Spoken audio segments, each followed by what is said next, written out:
Hey all, here at OS Reviews. A few days ago, we did a review on the Madi M9 Plus, which was an affordable MP3 player that has a very modern, tall aspect ratio for the touchscreen. For the price, I think it's a pretty decent performing music player. Well, just a few days later, there's actually another upgraded model that has been released under a different name. It's called the Akamate FX200, and it's basically a rebranded version of the M9 Plus. I think it's probably constructed from the same factory. However, there are several improvements. Whereas the M9 Plus still used a older micro USB port for charging, which was a little disappointing, whereas the FX200, or also known as the REDdot 35, actually has a modern USB Type-C port. In addition, it has another button on the side which you can tap on once, hence the red dot, to instantly begin recording voice memos or voice recordings. That was a key that you didn't have on the previous M9 Plus. Finally, the UI theme has also been slightly tweaked. It reminds me more of iOS or perhaps like the iPod Nano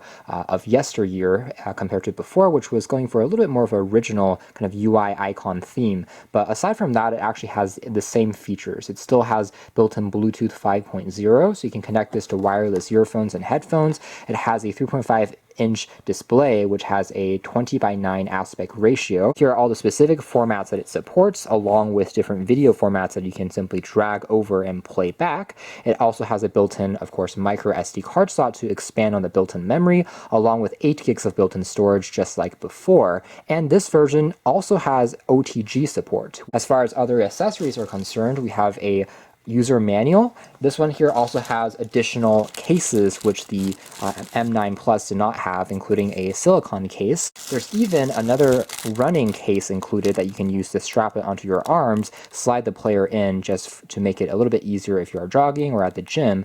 Now we still get some free bundled earbuds, which are a little bit less high quality than the free ones that the M9 Plus included, but these are slightly more in kind of Apple's EarPod style, as you can see with the sound coming out from the side. They sound alright, but for the best experience, I would still recommend using your own headphones. Now you also get a USB Type-C cable for charging and syncing, and there is the aforementioned OTG adapter. Taking a closer look at the design of the FX200, again very similar to the M9 Plus, but it is a little bit chunkier actually in terms of the overall ergonomics, just because they are using rounded off edges and corners. This one here is constructed out of a solid chunk of aluminum unibody, which it does feel very sturdy. Again, the same placement for the SD card, and then the same exact screen, although it does seem like the bezel size of the FX200 is a little bit larger. As you can see, it seems like the screen on the M9 Plus does go to the edge a little bit sooner, but overall, not really the biggest difference. Exact same size at 3.5 inches, very compact. The other side houses,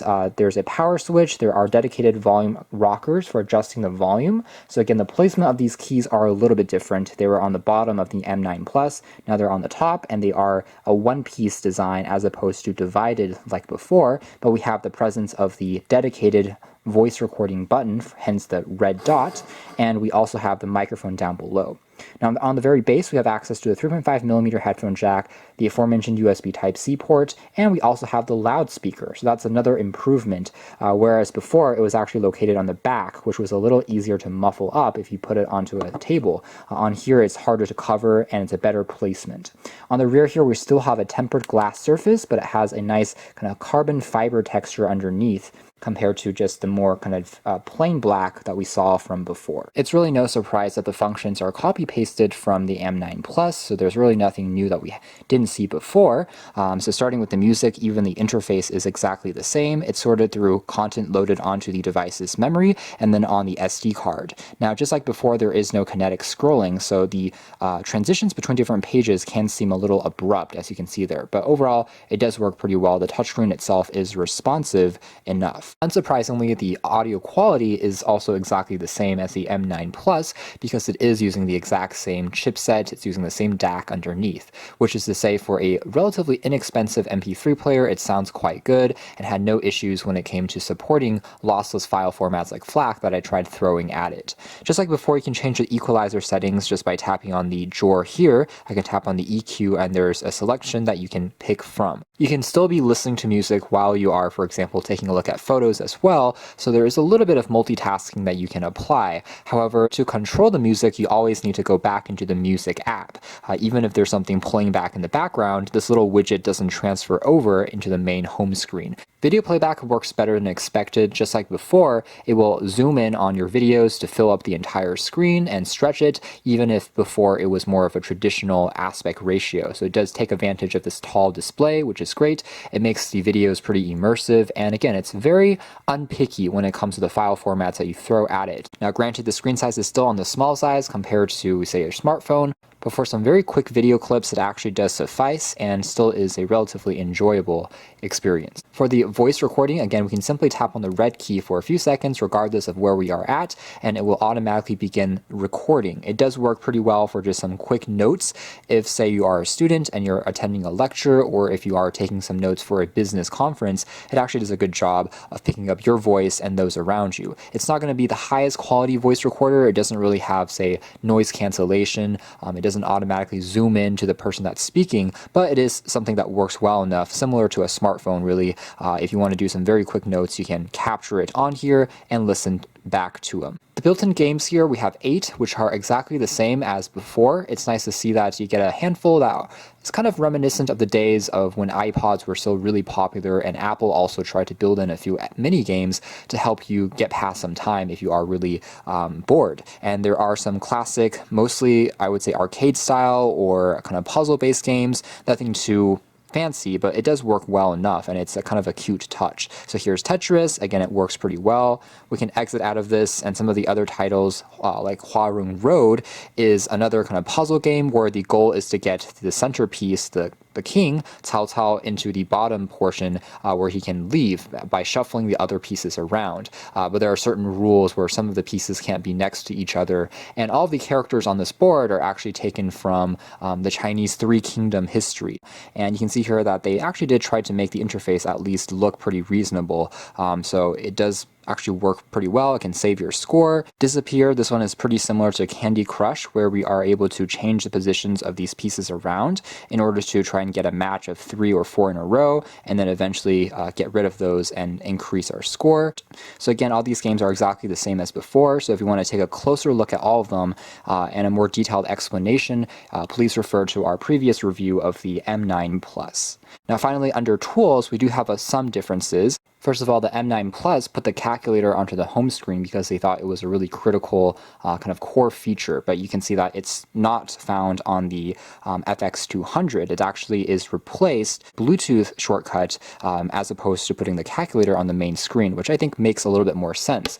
But actually you can find the calculator under Tools, which again is logical, and it's the exact same interface as before. It's a nice little utility tool. You can also find the same calendar that we saw before, and this calendar does also allow you to create your own notes. So you can tap on the Add key, and that brings up a virtual keyboard for you to type out some quick messages for you to remember and save that onto that calendar for that particular day. So you can do some very basic organization on here. There's also a simple stopwatch as well.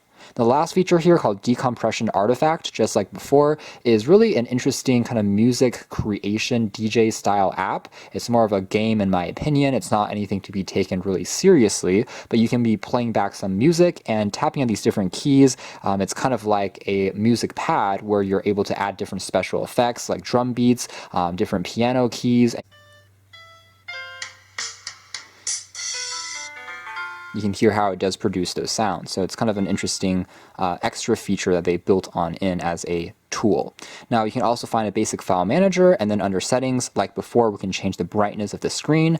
This is the maximum brightness. I think it's good enough even for outdoor visibility for the most part. So that's more or less it as far as our hands-on review of the FX200. So I think of this as a slight upgrade. Of course, it doesn't have any new features compared to the M9 Plus, so if you are already an owner of that, it's not really a device that you should upgrade to, but picking between the two, if they are selling for the same price, I would say this is probably a slightly better choice. As aforementioned, MP3 players are a dying breed, but it's nice to see manufacturers still trying to create some options for those that want a more lightweight device to take with them when going to the gym, and supporting more file formats and giving you slightly higher music playback quality than many mid-end and budget smartphones on the market. So reasons for a dedicated player definitely still exist, and it's nice to see that they're also trying to evolve the design to be a bit more modern, giving us a taller aspect ratio, the latest Bluetooth connectivity, and the latest I/O as well.